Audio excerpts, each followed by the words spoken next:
La última señal de su celular se registró a las 3:12 de la mañana cerca de un aeropuerto que no figura en los mapas oficiales. Era el 2004 y el equipo nacional de balonmano de México estaba en Alemania para un torneo internacional. Habían sido seleccionados para representar al país, pero su desempeño fue, por decirlo de alguna manera, muy pobre.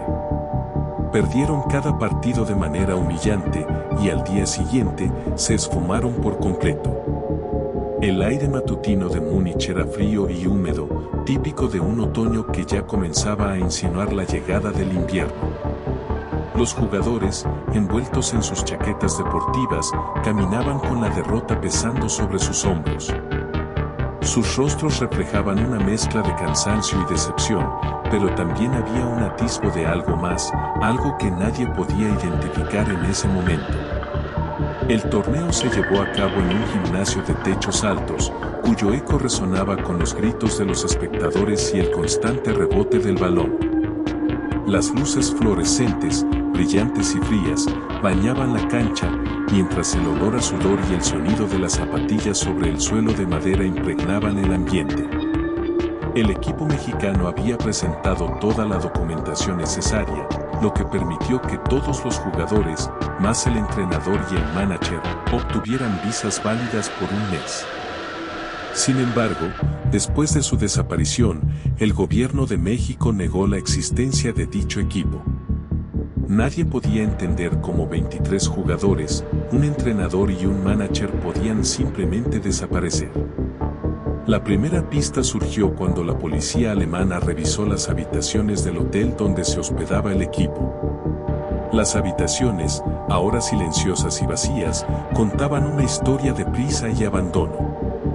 Las camas deshechas, la ropa sucia apilada en rincones y un par de mochilas vacías eran testigos mudos de una salida apresurada. Allí encontraron una carta escrita en inglés, agradeciendo al club local por su hospitalidad y afirmando que se habían ido a Francia. Pero lo curioso es que, según el personal del hotel, los jugadores dejaron toda su ropa sucia, algo que no cuadraba con la idea de haber continuado su viaje. El recepcionista, un hombre de mediana edad con un bigote espeso y una mirada inquisitiva, recordó haber visto al grupo salir en la madrugada. Eran como sombras, comentó a la policía, se movían rápido, casi sin hacer ruido. Fue extraño, como si supieran exactamente lo que estaban haciendo. Las cámaras de seguridad del hotel mostraron al equipo saliendo en la madrugada, alrededor de las 3 de la mañana, pero el rastro se pierde en ese momento. No hay registros de ellos comprando boletos de tren o de avión hacia Francia. En cambio, un testimonio no confirmado sugería que los jugadores pudieron haber viajado a Italia. La estación de tren de Múnich, con su arquitectura imponente y su constante bullicio, era un lugar donde las historias comenzaban y terminaban a cada momento. Sin embargo, en esa ocasión, no había indicios de que el equipo hubiera pasado por allí. Otra contradicción surgió cuando algunos testigos en el aeropuerto de Múnich afirmaron haber visto a los jugadores abordar un vuelo con destino a París, mientras que otros dijeron que nadie con las descripciones dadas abordó aviones esa noche. Además, las autoridades encontraron que la cámara de seguridad del aeropuerto, que podría haber confirmado esta información, carecía del disco duro donde se almacenaban las grabaciones de esa semana. En México, la noticia de la desaparición del equipo se extendió rápidamente. Familiares de los jugadores estaban preocupados y confundidos. La madre de uno de ellos, una mujer robusta con ojos cansados pero llenos de esperanza, recibió un mensaje de texto que decía: "Estamos bien, no se preocupen".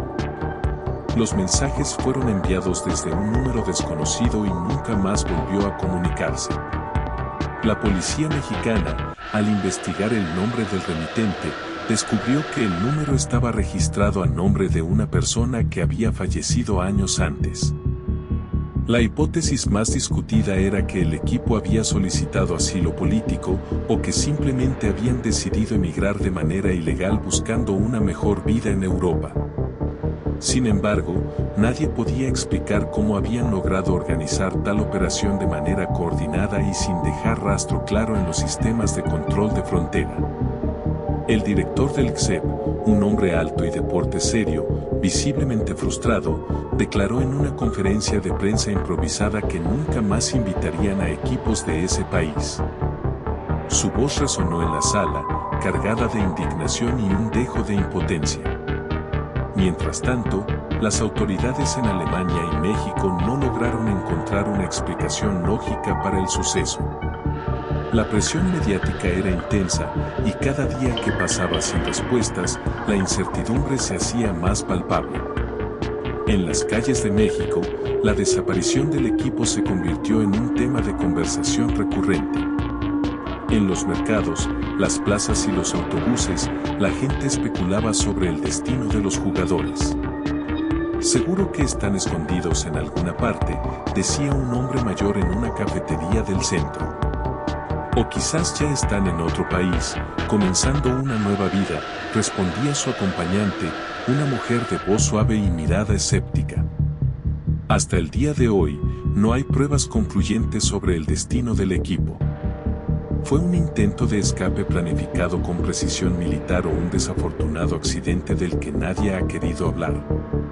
La pregunta persiste, dejando una incómoda incertidumbre que se siente como una sombra en la historia deportiva de México. Cada año, en el aniversario de su desaparición, algunos familiares se reúnen en una vigilia silenciosa, encendiendo velas y recordando a sus seres queridos, esperando que algún día la verdad salga a la luz.